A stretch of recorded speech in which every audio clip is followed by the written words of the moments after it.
What's up, everybody? It's your boy Jesus Rodriguez, and welcome back to Watch It Matter with me.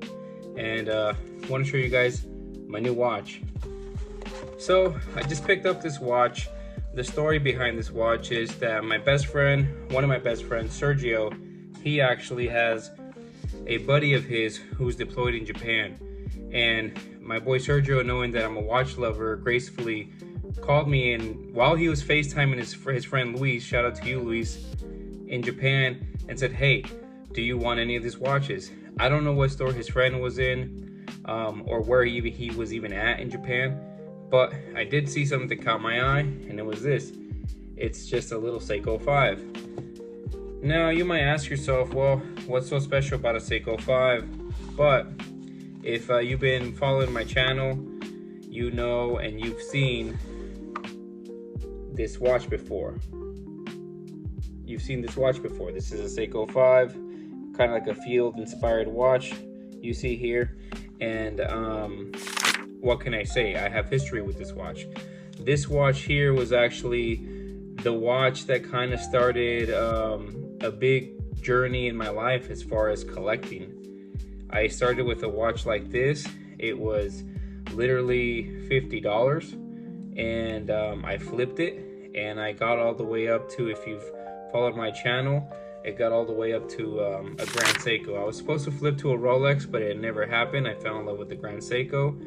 The cool thing about this Seiko 5, it does have the kanji dial, which is the Japanese dates on it. And yeah, so I asked his friend Luis if he can pick one of these up for me, and he did gracefully, and I paid, I believe it was 217 bucks, which wasn't bad. Here I'm taking off this NATO strap on it. Don't really like the NATO, and I'm actually gonna put on a nylon strap. So I mean, you know, you might be asking yourself, hey Jesus, you know, why did you pick up this watch out of all the watches that you probably could have picked from? And it was pretty simple. This watch was one of my favorite watches when I got into the hobby, and it was always a very, very solid watch. I mean, I would go swimming with this watch, I'd go camping with this watch. This was like one of 2 or 3 watches in my collection for a very, very long time. Here's the spring bars that I just took off, and I sold it. And when I sold it, like I said, if you watch my other videos, it started a snowball effect, and I flipped my way all the way up to a Grand Seiko. Gonna put this here nylon strap on it, and that's where this comes in. That's where this Grand Seiko comes in right here, which when I purchased it, I absolutely loved. I mean, I was head over heels for it, you know. Until up to that time, I've never experienced a Grand Seiko, and I ended up falling in love with the brand because of this watch. But that's where things have changed. You know, I don't want to say I fell out of love with this watch, but I've kind of fallen out of love with it. And you might ask yourself, well, why did you fall out of love with it? It's not that I fell out of love with it because I don't like the watch or I don't think the watch is amazing. It's because, shout out to my buddy Real the Watcher. He made a video today on, I'm filming this on April 3rd, 2026. He made a video about how he started and how he had to reset his collection multiple times due to hype watches, or due to watches that he purchased, you know, maybe on impulse, or watches that he didn't really want, you know, and he had to start over again. At the end of the day, he ended up losing money. Now, with that said, I flipped my way up to this watch, and I don't think I'm gonna lose money. I think I'm actually gonna make money. But it's not that I haven't fallen out of love with this watch. This watch is absolutely gorgeous. It's amazing. I mean, like I said, this watch made me fall in love with the brand. But the more I think about it, if I had to choose, this is not the Grand Seiko that I would have purchased for myself.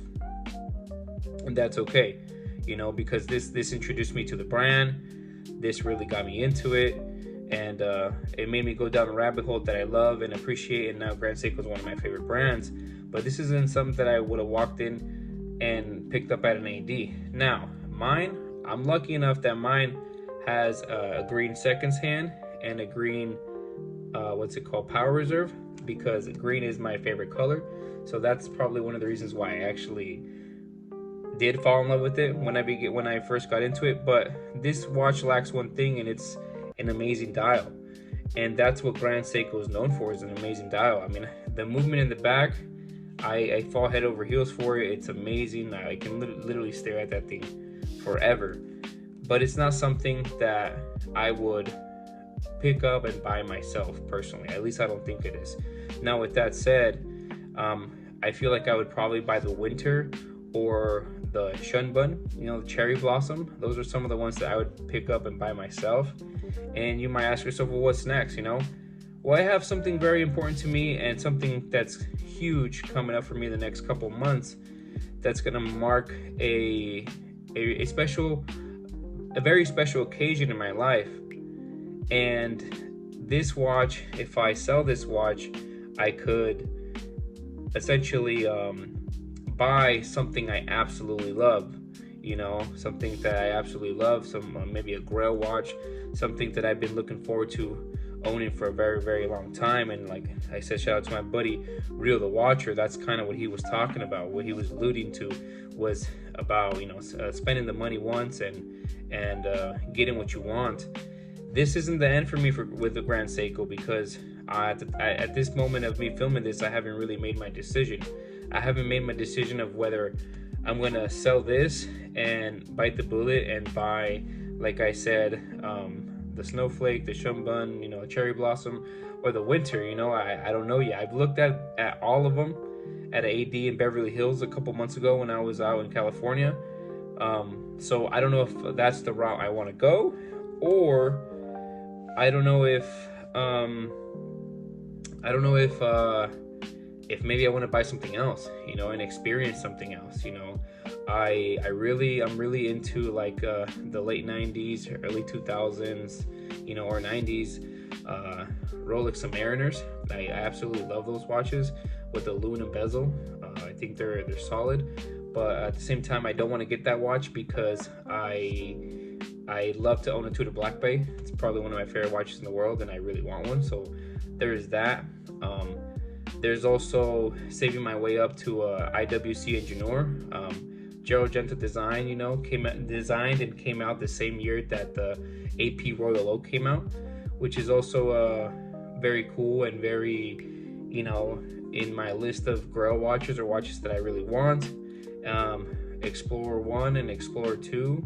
If I went Explorer 1 route, I would probably go for a brand new one. I'd go to an AD and try to build a relationship by purchasing that watch.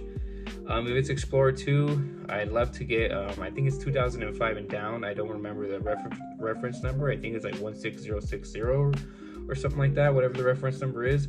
But those were 40 millimeters, and they were a lot thinner than the ones now. I don't like the new Explorer 2. But yeah, or another Grand Seiko. I'm not sure, but what I do know is that this next chapter, this next watch that I'm going to get is definitely a special one. It's one that's never going to leave my collection, hopefully, God willing, unless I fall into some type of hardship. Excuse me. But yeah, I mean, that's kind of what this watch here symbolizes. That's what this watch symbolizes. This watch symbolizes the start of a journey that I went through to get from this, to this amazing, beautiful watch that, I'm just a regular guy. I never thought I'd be able to afford something like this, if we're being honest. But yeah, I mean, so that's it. So like I said, wanted to give you guys a little bit of a story. Wanted to share with you guys my new watch that I totally dig, and I love this khaki color that it came in. My first one was black, so there's that. And yeah, guys, I mean, let me know down in the comments what you guys think.